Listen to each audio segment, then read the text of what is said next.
With 100 thieves remaining in North America, Renegades are comfortably the best team competing in the Oceanic region at this moment in time. Regional dominance, however, does not guarantee the Aussies are on par with the top teams in the world, and in today's video we are going to be comparing Renegades to the world's best and thinking about where the Oceanic squad could eke out some small improvements. Opening up today, let's have a look at this fast banana contest from Renegades. Watching Dexter, with his good spawn, Dexter gets himself fast into banana, nades and then mollies sandbags, but unfortunately will go down to the AWP as he swings out on the flashes. So let's watch that round again, but this time from the CT AWPer's perspective. Something quickly to note here is that Renegades know there is an AWP on B. Anyway, as we can see, as Dexter swings out, none of the flashes are really catching the AWPer, and he finds himself an easy kill. In search of a remedy for Renegades, let's first watch this overview of a round from MIBR. Looking at the nades, the top spawn of Fur throws this pre-smoke off the wall, the second spawn mollies sandbags, KNG throws this high left flash to catch sandbags or close half wall, and finally we have this flash just over the half wall from Fallen. Jumping in game and on board with Fur, we can see that MIBR are using this pre-smoke for the close molly. And pausing for a second, the big advantage of this smoke is that Fur can peek in front of it, and hugging the half wall as he swings out, Fur stays anti for as long as possible. The other significant difference between MIBR's take and that of Renegades is this half wall flash from Fallen, and this flash takes off a CT corner AWP which plagued the Aussies during their fast banana take. Next up, we're very quickly going to look at this attempted fast long wrap from Renegades. On this occasion, I'm not going to analyse this round particularly closely because it's a bit of a mess.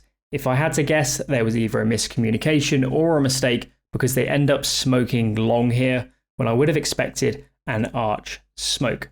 The main piece of utility I wanted to draw your attention to is this short smoke. Personally, I'm not a fan of this smoke. I think it's a waste and there is better utility to deal with the short area. Also, if you're wondering, Renegades actually win this round despite the chaotic start. Let's have a look then at this fast long wrap from Big. Watching from this overview, let's focus on the utility. First up, we have a standard top boiler molly to stop a CT swinging into the balcony room, and a short molly from Tabson. Looking at the smokes, we have an arch smoke, library smoke, and this smoke on the back side of default, which you guys may have not seen before. This smoke removes all the angles from mini pit and big pit onto moto, giving the long wrapping players an easier time taking fight onto the site. Winding back and noting the flashes, we have an early flash from Keto to push back any players close mid, a flash over short, which also catches most of brackets. Tizian yeets this flash over to let the entry swing out long, and finally Tizian flashes over site for the wrapping players.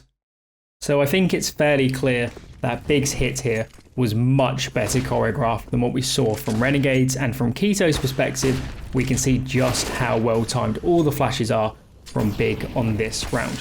Jumping on board with Tabson, I think the plan for Big here was actually to go up short on this occasion, but after the AWP was spotted in the open on long, Big decided to accelerate and chase the AWPer down.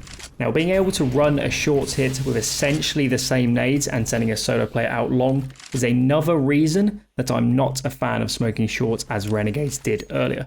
Smoking short makes Renegades much more telegraphed with their hit, and I'd recommend using this back default smoke instead as Searson is throwing here, as I think you get much more value out of this smoke versus the one on short. From watching Renegades, there were no particular mistakes on this front, but I do think they tend to run mostly standard rounds, and I think a play like this from Vitality could be a great way to widen their playbook. From this overview, let's see how this tactic plays out from Vitality. First up, we have Zywoo boosting Apex and Misuta onto the balcony, and this boost means you can get into apps fairly quickly without making any noise. Next up, Zywoo smokes left side mid and Shox flashes over. The entries come out explosively, wide swinging short and looking to take some aggressive fights in the short area. This play is very explosive. The silent boost into apps mean any players on short will have no warning, and it's crucial that the smoke and flash come over at the same time. Any CT on short would have no time to react, and the pair of Vitality players will be able to chase them down before they can fall back and onto the site. Very quickly, this flash from Shox goes deep enough to catch most of the angles holding short, and in particular catches an AWP playing front site, which is the main thing you'd be scared of when swinging out short aggressively like Vitality does here. Just like another round we saw earlier, coming into this one, Renegades are well aware that Order has an AWP on the B site and decide to double nade the corner in an attempt to kill that AWPer.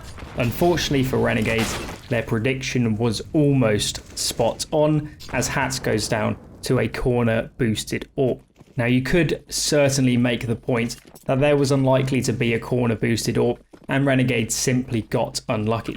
The problem is that had the AWP been playing behind the car molly and holding the left side up logs, they also would have been killed. And during this game versus Order, Renegades looked fairly uncomfortable playing against Norpa on B in general. So let's see what we can do to help.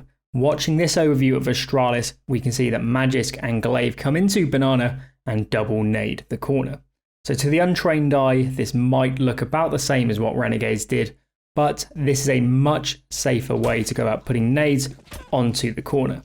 First up, as we can see, Device throws this window flash over at about 147, 146. This flash takes eyes off the tree cross, which Renegades were exposed to. Now jumping back a few seconds and watching Magisk, we can see that he drops this pre-smoke for the deep banana molly. Now pausing quickly, with this smoke and the window flash from Device, the chances of Astralis getting killed by an AWP, fast banana take, standard banana take, pretty much anything, is considerably less than what we saw from Renegades. And you could also, if you really wanted, bring a third player over to nade the corner on banana if that's what you desire. Whilst analysing Renegades, I found it quite rare for them to default towards banana with a half wall smoke, which is another great way to neutralise AWPers over on B. Watching this round from Cloud9, we're going to see how they play around the half wall smoke and use it to go for an early banana retake.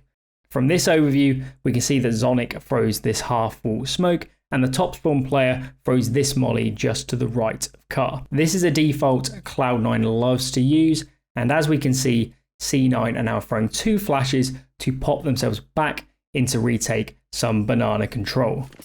On board with JT, Cloud9 initially are listening to see what nades the CTs are throwing in banana, and had the CTs deep mollied, Cloud9 would have popped in just as it faded. But here, there were no mollies, so they just go straight in on these flashes.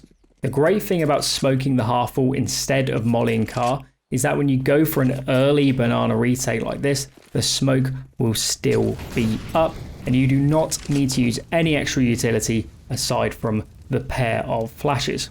Again, from watching Renegades, their defaults towards banana are fairly standard, and adding some defaults like the ones Cloud9 are using here would be a really great way to introduce some more diversity into their playbook. During this video, it was certainly not my intention to single out any of the players for making individual mistakes, and I wanted this to be informative for you guys to see the differences between a team like Renegades and some of the best teams in the world. To keep this video from being super long, I have not shown all of the player perspectives for nade lineups, and the demos will be linked in the description below if you'd like to add any of these tactics or utility to your own games. Next up will be the third and final part of this short but sweet series on Renegades, as we put the brakes on and really go in depth by slowly breaking down some rounds from the Oceanic squad. Anyway guys, that's everything for this one. If you enjoyed that, hit that like button, get subscribed, Twitter, Discord, you know the drill. Thanks for watching, and I'll catch you guys in the next one.